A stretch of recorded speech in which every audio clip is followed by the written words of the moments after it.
Hello दोस्तों, मेरी YouTube channel कहानियां विद सीमा में आपका स्वागत है। इंदिरा एकादशी व्रत 10 अक्टूबर 2023 मंगलवार को रखा जाएगा। यूं तो वर्ष में कुल 24 एकादशियां तिथियां आती हैं, लेकिन अश्विन मास के कृष्ण पक्ष में आने वाली एकादशी बहुत खास मानी गई है। इंदिरा एकादशी हर साल अश्विन मास के कृष्ण पक्ष में आती है। इसे एकादशी श्राद्ध भी कहा जाता है। धार्मिक मान्यताओं के अनुसार पितृ पक्ष में पड़ने वाली इंदिरा एकादशी का व्रत रखने से भगवान विष्णु प्रसन्न होते हैं और उनकी कृपा प्राप्त होती है। इंदिरा एकादशी व्रत कथा।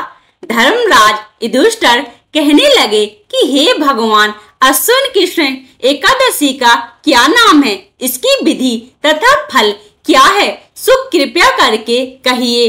भगवान श्री कृष्ण कहने लगे कि इस एकादशी का नाम इंदिरा एकादशी है।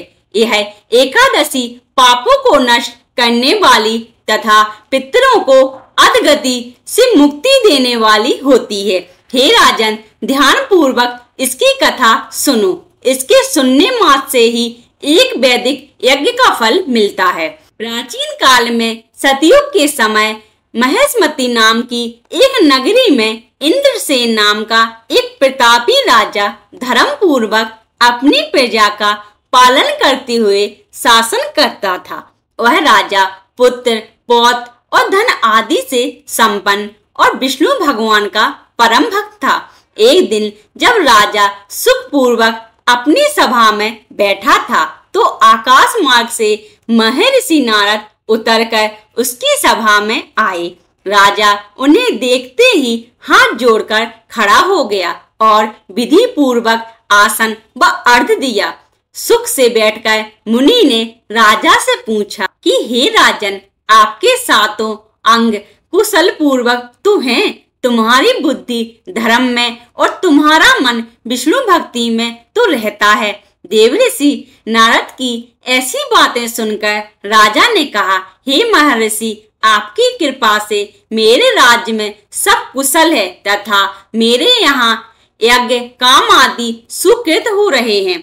आप कृपया करके अपने आगमन का कारण कहिए। तब ऋषि कहने लगे कि हे राजन, आप आश्चर्य देने वाले मेरे वचनों को सुनो।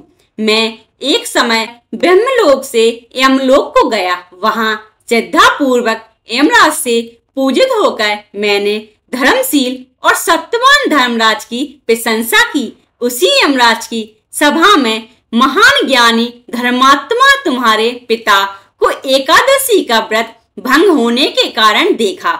उन्होंने संदेशा दिया, सो मैं तुम्हें कहता हूँ। उन्होंने कहा कि पूर्व जन्म में कोई विघ्न हो जाने के कारण मैं यमराज के निकट रह रहा हूँ। सो हे पुत्र, यदि तुम अश्विन कृष्ण इंदिरा एकादशी का व्रत मेरे नियमित करो तो मुझे स्वर्ग की प्राप्ति हो सकती है।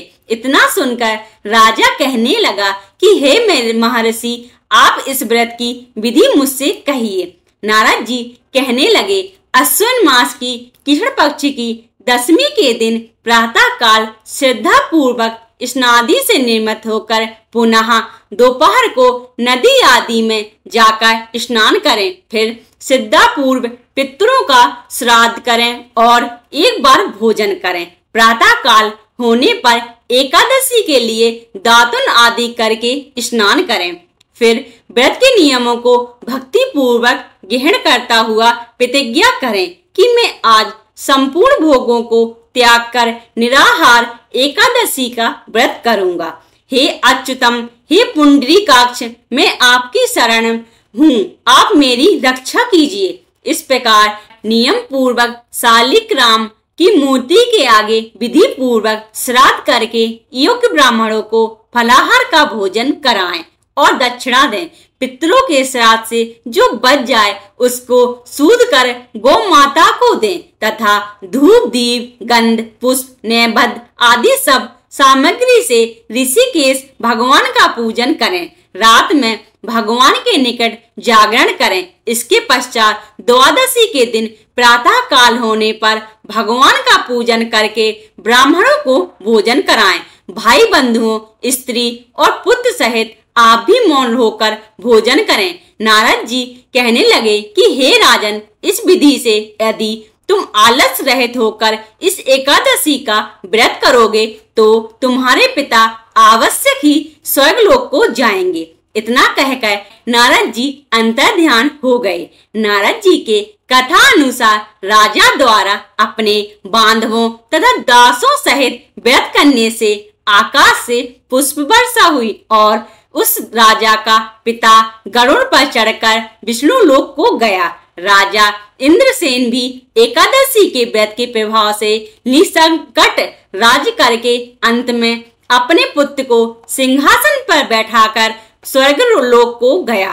हे दुष्टर, यह इंदिरा एकादशी के व्रत का महत्व है। मैंने तुमसे कहा, इसके पढ़ने और सुनने से मनुष्य सब पापों से छूट जाते हैं और सब प्रकार के भोगों को भोगकर वैकुंठ को प्राप्त होते हैं। यदि आप ऐसे ही कहानियों को पसंद करते हैं तो कृपया आप मेरे YouTube चैनल कहानियां विद सीमा को सब्सक्राइब, लाइक एंड अपने दोस्तों के साथ शेयर करें। धन्यवाद।